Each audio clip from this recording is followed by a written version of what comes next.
Hello बच्चों, welcome back, welcome to Veda academy. Once again we are here with a new update. अभी आप लोग कुछ न्यूज में सुन रहे होंगे, कुछ आपने यूट्यूब पे देखा होगा कि सर कुछ नई अपडेट आई है, जेई का सिलेबस कम हो गया है, अब तो हम जेई निकाल देंगे, कुछ कुछ चीजें हट गई हैं। और ज्यादा खुश हो रहे होंगे वो बच्चे जिनके लिए केमिस्ट्री ज्यादा प्रॉब्लम करती थी, क्योंकि केमिस्ट्री का सबसे ज्यादा सिलेबस रिड्यूस किया गया है इस नए अपडेटेड वर्जन में, जो भी अभी नया अपडेटेड सिलेबस आया है एनटीए की साइड से। तो जेई मेंस का सिलेबस कम हुआ है, ठीक है। एक चीज तो ये है, और दूसरी चीज ये है कि भैया एडवांस का हमें कुछ नहीं पता है, तो एडवांस के बारे में हमें दिसंबर में जाकर के पता लगेगा। तो बेसिकली अभी मैं आपके साथ थोड़ी सी चीजें डिस्कस करने वाला हूँ। थोड़ा सतर्क भी रहना है आपको कि जो ये सिलेबस रिड्यूस हुआ है, क्या इसके रिडक्शन से हमें ढीला पड़ जाना है कि यार नहीं, अब तो बस इसी के अकॉर्डिंग पढ़ेंगे, स्ट्रिक्टली इसी चीज को फॉलो करेंगे। क्योंकि आपको पता है कि आईआईटी बड़े इंटरडिसिप्लिनरी क्वेश्चंस पूछते हैं, तो आपको थोड़ा सा सतर्क भी रहना है कि यार जो चीजें हटाई है, क्या वो कहीं और दूसरे टॉपिक से उठा करके उसको रिलेट कर करके तो क्वेश्चन नहीं पूछेगा। तो ये चीजें हमें थोड़ी सी दिमाग में रखनी है। बाकी एक अच्छी न्यूज है, और आपके लिए थोड़ा सा बर्डन कम हो जाएगा, बट वही फिर एडवांस लेवल पे आपको थोड़ा सा देखना पड़ेगा। ठीक है बच्चों, so let's begin with the video. अभी देखो, मैं आपको बताता हूँ क्या क्या है हमारे पास इस वीडियो में, क्या क्या हमें देखना है। अपडेटेड सिलेबस ऑफ J24 हमें देखना है, फिजिक्स केमिस्ट्री मैथ का क्या क्या सिलेबस कम हुआ है, कहां से कितने टॉपिक हटे हैं, कितना क्या पूरा चैप्टर हट गया है, वो सब चीजें मैं आपके साथ डिस्कस करूंगा। ठीक है। उसके बाद हमारे पास पहला एक अच्छा सा क्वेश्चन होगा कि इसका इंपैक्ट क्या होगा। ठीक है। अच्छा, पहले तो which chapters have been removed from the syllabus, पहले वो देखना है हमें कौन कौन से चैप्टर हटे हैं, जैसे कि मैंने आपको बताया। फिर हमें देखना है impact of the syllabus reduction, यानी कि जो सिलेबस रिड्यूस हुआ है, अगर मैं उसका कुछ इंपैक्ट आपको सामने से दिखाऊं कि यार ये चीजें इंपैक्ट करेंगी, क्योंकि हमें मेंस के साथ साथ हमें एडवांस की भी पढ़ाई साथ साथ ही करनी पड़ती है। तो अगर आप इस वाले सिलेबस के अकॉर्डिंग पढ़ेंगे, but end of the day ये हुआ कि यार एडवांस में तो ये सिलेबस कम नहीं हुआ है, तो वैसा के वैसे ही, तो फिर आपके लिए डबल मेहनत हो जाएगी। तो वो थोड़ा सा आपको ध्यान में रखना है, वो मैं आपको बताऊंगा कि ऐसे क्या चीज करनी है। ठीक है। How to move ahead with the preparation of mains 2024, ये थोड़ा सा एक और हमें चीज पे ध्यान देना है कि आगे हम कैसे मूव करेंगे, क्योंकि 24 और 25 के लिए तो इन्होंने ये मेंस के लेवल तक का सिलेबस आपको दे दिया है। ठीक है।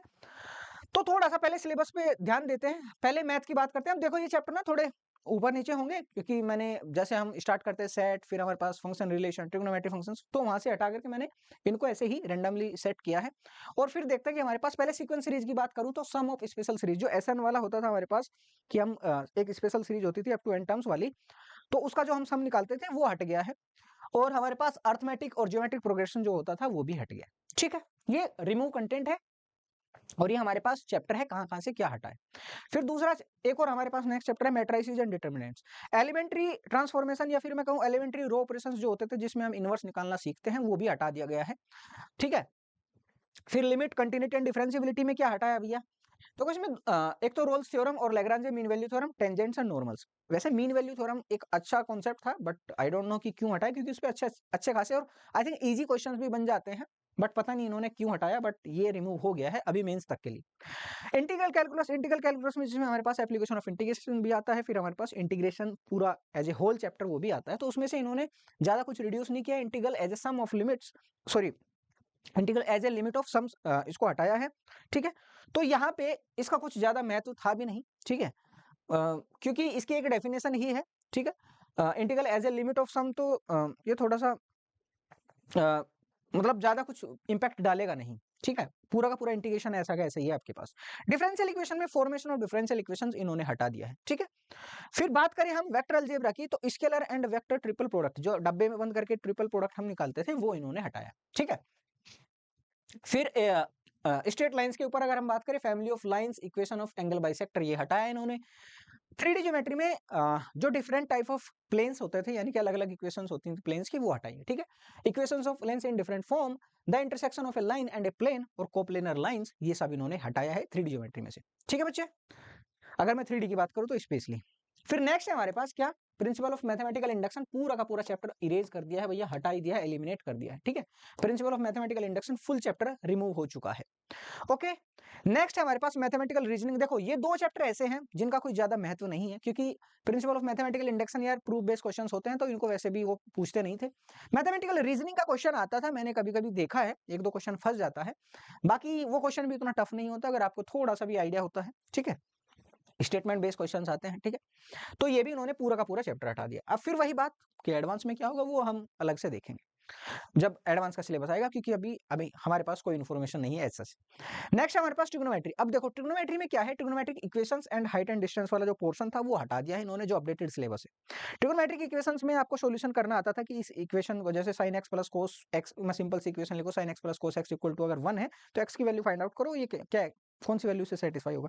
तो इस टाइप के जो क्वेश्चंस होते थे वो हटा दिए इन्होंने। बाकी वो क्वेश्चन अच्छे खासे होते थे, अगर हम उसको थोड़ा कॉम्प्लेक्स बना दे तो ये हट गया है ट्रिग्नोमेट्रिक ट्रिग्नोमेट्री में से। प्रोबेबिलिटी की बात करूं, probability Bernoulli trials and binomial distribution. देखो बाइनोमियल डिस्ट्रीब्यूशन से तो क्वेश्चन बन जाता था उसमें हमारे मेंस के लेवल में, बट एडवांस में इनके मोस्टली ज्यादा क्वेश्चन पूछे जाते थे। तो अभी फिर वही पॉइंट है कि क्वेश्चंस उतने मेंस में नहीं आते थे, तो एडवांस में आई थिंक मैं जहां तक अनुमान लगा पा रहा हूं कि एडवांस में हो सकता है ये, ठीक है। नेक्स्ट हमारे पास क्या है सर, कोऑर्डिनेट ज्योमेट्री। इसमें से बहुत कुछ हटा है। Equation of internal and external bisector of angles between two lines, एक तो ये हटा है, ठीक है। फिर हमारे पास क्या है sir, equation of the family of lines passing through the points of intersection of two lines, ये भी हटा दिया। ये कोऑर्डिनेट ज्योमेट्री में आपका कोनी सेक्शन भी आ जाएगा, जिसमें पैराबोला, एलिप्स और हाइपरबोला ये सब है, ठीक है। Condition of line to be tangent to a circle, equation of tangent, फिर condition for y equal to mx plus c to be a tangent and points of tangency, translation of axis, ये पूरा का पूरा portion यहाँ से इन्होंने हटाया है। तो कोऑर्डिनेट ज्योमेट्री में इन्होंने अच्छा खासा पोर्शन रिमूव किया है, बट फिर एंड ऑफ द डे वही बात आती है कि जो अगर आप थोड़ा बेसिक से जाएंगे तो ये चीजें आपको आनी चाहिए, ठीक है। अगर आप अच्छे लेवल के क्वेश्चंस करने जाएंगे तो ये चीजें आपको कहीं ना कहीं पता होनी चाहिए। नेक्स्ट है हमारे पास बाइनोमियल थ्योरम। इसमें प्रॉपर्टी जो बाइनोमियल कोएफिशिएंट पूछा है तो हटाया है, बट इस पे डायरेक्टली कुछ क्वेश्चन आता भी नहीं था, तो इसका भी ज्यादा कुछ इंपैक्ट नहीं। इक्वेशन, ठीक है, इसमें से क्या हटाया भैया, square root of a complex number and triangle inequality, ये यहाँ से रिमूव किया गया, ठीक है। तो ये मैथमेटिक्स का सिलेबस हमारे पास आ गया कि क्या क्या इन्होंने रिमूव किया है। अब बात करते हैं फिजिक्स की।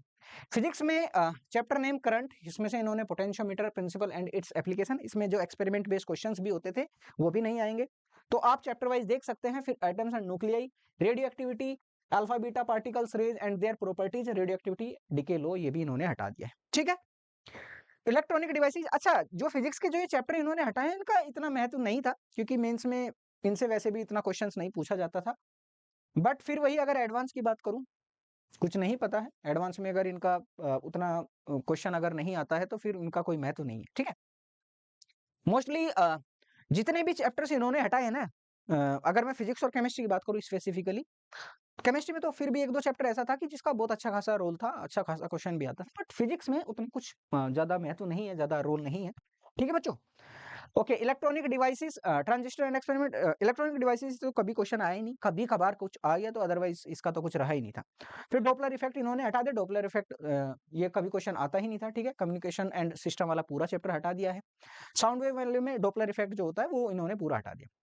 फिर आता है रोटेशनल मोशन, यहां से भी इन्होंने रोटेशनल प्लस ट्रांसलेशन मोशन इन्होंने हटा दिया है।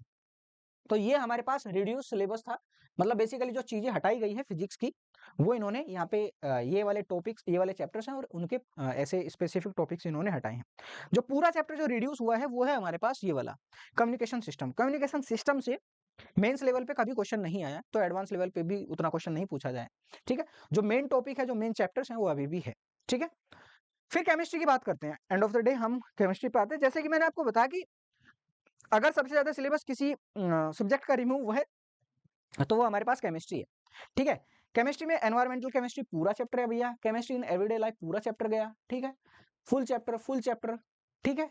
Gases state full chapter, solid state full chapter. अच्छा, जो ये मेरे पास 3-4 चैप्टर है इनका बड़ा महत्व था, तो ये चैप्टर जो इन्होंने हटाए हैं, आई डोंट नो कि क्यों हटाए हैं, बट ये थोड़े से अच्छे चैप्टर हैं, तो बच्चों को भी इनमें थोड़ी सी प्रॉब्लम होती थी, थोड़े रटने लायक भी थे, तो इन सबको हटा दिया है, तो कुछ लोगों के लिए राहत है, ठीक है। तो पी ब्लॉक में इन्होंने कुछ स्पेसिफिक टॉपिक हटाए हैं, ठीक है। Group wise study, trends in chemical and physical properties, anomalous behaviour, ये सारी चीजें इन्होंने रिड्यूस की है, ठीक है बच्चों। ये केमिस्ट्री का हमारे पास रिड्यूस्ड पार्ट है कि कौन कौन सी चीजें हटी है, कौन कौन सी चीजें एलिमिनेट हुई है। इसके बाद हमारे पास है some basic concepts in chemistry, इनमें से भी इन्होंने क्या क्या चीजें हटाई, physical quantities and their measurement in chemistry, तो ये वाला स्पेसिफिक पोर्शन हटाया है। Precision, accuracy, significant figures, SI units and dimensional analysis, ठीक है, ये सारी चीजें इन्होंने हटाई है। फिर आता है atomic structure, Thomson and Rutherford atomic models, इनका कोई ज्यादा महत्व नहीं था, ठीक है। क्वेश्चंस आते नहीं है मेंस लेवल पे, और मतलब दोनों मॉडल की लिमिटेशंस और पूरे दोनों मॉडल हटा दिए हैं इन्होंने, थॉमसन का भी और रदरफोर्ड का भी। फिर आता है हमारे पास केमिकल थर्मोडायनामिक्स। ठीक है, केमिकल थर्मोडायनामिक्स में से इन्होंने क्या क्या हटाया। जो थर्ड लॉ होता है थर्मोडायनामिक्स का, केमिकल थर्मोडायनामिक्स का, वो हटा दिया इन्होंने पूरा का पूरा। ठीक है, तो उसके बाद आता है हमारे पास हाइड्रोजन, फुल चैप्टर हटा दिया भैया। फिर आता है पॉलीमर्स, फुल चैप्टर हटा दिया है।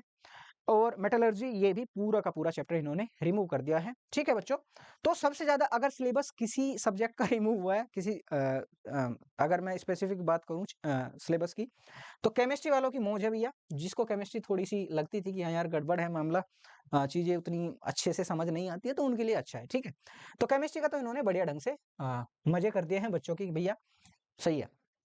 तो अगर मैं यहाँ पे डिक्रीजिंग ऑर्डर में बात करूँ, यानी कि पहले सबसे ज्यादा, फिर उसके उससे ज्यादा, फिर उससे मतलब पहले सबसे ज्यादा, फिर उससे कम, फिर सबसे कम, तो सबसे ज्यादा किसका हटा है भैया? केमिस्ट्री का। ठीक है, केमिस्ट्री सबसे ज्यादा। फिर उसके बाद अगर मैं बात करूं मैथमेटिक्स की, मैथमेटिक्स, और मोटे मोटे तौर पे बात करूं तो फिर फिजिक्स सबसे लास्ट में आता है। और यहाँ पे अगर मैं इंपोर्टेंस वाइज बात करूं तो केमिस्ट्री में जो चीजें हटी है उनकी काफी इंपोर्टेंस है। बच्चों को पता नहीं, जब एडवांस की तैयारी करेंगे तो कहीं ना कहीं कुछ प्रॉब्लम्स आ सकती हैं, बट अभी फिर वही बात है कि सिलेबस नहीं आया है अभी एडवांस का। तो जैसे ही एडवांस का सिलेबस आएगा, एडवांस का ब्रोशर आएगा दिसंबर में, तब हम उसके ऊपर भी डिस्कशन करेंगे। तो ये है सारी चीजें। ठीक है भैया, तो केमिस्ट्री वालों की मौज है। अच्छा, अब हम इससे आगे क्यों बढ़े, मैंने दो क्वेश्चन और आपको लिखे थे, उसमें दो क्वेश्चन क्या क्या थे। दो क्वेश्चन ये थे सर कि अगर हम मान के चलो तैयारी करने जा रहे हैं, इस रिड्यूस सिलेबस का प्रॉब्लम कहां तक क्रिएट कर सकता है। जैसे मैं आपको बता रहा हूं, हमारा टारगेट मेंस प्लस एडवांस दोनों होता है। ठीक है, मेंस और एडवांस दोनों हमारा टारगेट होता है। अब हमें सिलेबस पता लगा सर मेंस का। ठीक है, अभी हमें मेंस का ही पता लगा है कि मेंस का सिलेबस हमारे पास, इसकी इंफॉर्मेशन हमारे पास है, बट इसकी नहीं है। तो सर अब हम कैसे जाएंगे? देखो मैं आपको एक अगर सिंपल सा लॉजिक बताऊं, केमिस्ट्री वालों के लिए थोड़ा सा मैं बता देता हूं। मैथ और फिजिक्स का तो जो भी रिड्यूस हुआ है ना चीजें, मेरे अकॉर्डिंग आप क्या करो, उनको पढ़ लो। ठीक है, क्योंकि अगर कोई भी सीरियस एस्पिरेंट है आईआईटी जेई का, ठीक है, वो इतनी छोटी मोटी चीजों से घबराएगा नहीं, उसको कोई प्रॉब्लम नहीं होगा। केमिस्ट्री में जो हटी है चीजें, आप उनको उतना ही स्पेसिफिकली पढ़े, कोई जरूरत नहीं है। आपके जेई में दो सब्जेक्ट अगर अच्छे हैं, फिजिक्स और मैथ आपका अच्छा है, तो कोई दिक्कत नहीं है। आपका केमिस्ट्री वाला थोड़ा बहुत हल्का भी होगा, चल जाएगा। थोड़ा बहुत हल्का क्या, जो इन्होंने चीजें दी है उन्हीं को स्पेसिफिकली पढ़ लो। बट मैथ में और फिजिक्स में, क्योंकि फिजिक्स का जो चीजें हटी है उनका पहले ही उतना इंपॉर्टेंस नहीं था, बट मैथमेटिक्स वाला जो चीजें हटी, जैसे मैं कहूँ मीन वैल्यू थ्योरम, ठीक है, टेंजेंट्स एंड नॉर्मल इक्वेशन, ये मतलब अच्छे खासे टॉपिक है, और कहीं ना कहीं से वो आपको कहीं ना कहीं से कनेक्ट करके क्वेश्चन पूछ सकता है। तो मेरे अकॉर्डिंग मैथ फिजिक्स में थोड़ा सा जो चीजें इन्होंने हटाई है उसको पढ़ लो, क्योंकि एडवांस का जब तक सिलेबस है तब तक तो चीजें अपनी देख लो। एडवांस में जैसे ही लगे कि हाँ यार ये चीजें हटी हुई है, कुछ भी मत पढ़ो भैया, जो गाइडलाइन है, जो सिलेबस है, उसके अकॉर्डिंग ही पढ़ो। ठीक है, क्योंकि आपके जनवरी फरवरी से एग्जाम भी चालू है। ठीक है, मेंस वाले। केमिस्ट्री का मैंने जैसे आपको बताया, केमिस्ट्री का थोड़ा सा हाथ ढीला होता है लोगों का, तो केमिस्ट्री में आप स्पेसिफिकली जा सकते हैं, जो चीजें आपको लगे कि हाँ यार ये हटाई है, हम इनको पढ़ेंगे। एडवांस में भी अगर चीजें और रही तो आपके लिए और भी मतलब मजेदार हो जाएगा, अगर उन्होंने हटा दी तो। ठीक सर, 2024 और 2025 का हमारे पास सिलेबस आ गया है मेंस का। एडवांस का आपको दिसंबर तक बस वेट कर लो, सब कुछ वहां तक पता लग जाएगा। तैयारी आपकी, अगर मैं मेंस की ही बात करूं स्पेसिफिकली, तो अच्छी खासी तैयारी आपकी हो सकती है, जिस हिसाब से इन्होंने सिलेबस को हटाया है। ठीक है, आपने क्या करना है, जहां तक मेरा एक्सपीरियंस है, लोगों के साथ प्रॉब्लम आती है, फिर अगेन मैं बोलूंगा केमिस्ट्री में, ठीक है, या मैक्सिमम फिर फिजिक्स में, क्योंकि मैथमेटिक्स ऑल अबाउट प्रैक्टिस, आप प्रैक्टिस कर लोगे आपका अच्छा मैथमेटिक्स हो जाएगा। ज्यादा प्रॉब्लम क्रिएट होती है केमिस्ट्री की। ठीक है, तो केमिस्ट्री में आपका जो सिलेबस इन्होंने दिया है उसी की गाइडलाइन को फॉलो करते हुए आगे बढ़ो, 2024 और 25 वाला आपका बढ़िया हो जाएगा। एडवांस का सिलेबस आपके पास आने ही वाला है, आपकी तैयारी ओवरऑल अच्छी हो जाएगी। बट हाँ, चौकन्ने रहना, मैं फिर अगेन एक बार फिर से रिप्लाई कर रहा हूँ आपकी हर एक क्वेरी का, आपकी हर एक चीज का, कि सर हम आगे बढ़ेंगे तो जो चीजें हमारे दिमाग में है, जो हमारे जहन में है, वो ये है कि मैथ और फिजिक्स को हम अच्छे से फॉलो करेंगे। ठीक है, स्कोरिंग है, बढ़िया है। केमिस्ट्री में जहां तक उन्होंने बोला है हम उतना ही पढ़ेंगे, क्योंकि केमिस्ट्री बहुत मतलब सिलेबस तो खैर सबका ही बड़ा बड़ा है, केमिस्ट्री थोड़ी सी चीजें हमें वैसी है कि भैया रट्टाफिकेशन करना है, और ये इस टाइप की चीजें लॉजिकल भी है, मैं ये नहीं कहता हूँ, बट कुछ चीजों में आपको याद रखनी पड़ती है। तो ये आपको करना है, आपकी तैयारी अच्छी हो जाएगी। कोई भी अगर दिक्कत आती है तो फिर हम लोग हैं। ठीक है, तो यहीं तक इस वीडियो को रखते हैं, और कोई भी प्रॉब्लम होगी प्लीज मुझे कमेंट सेक्शन में बताइए, मैं आपकी हर एक क्वेरी को यहाँ पे डायरेक्टली रिजोल्व करूंगा, ठीक है। So I will see you in the preparation phase, okay. ठीक है बच्चों, तो मिलते हैं, बाय बाय। चलो।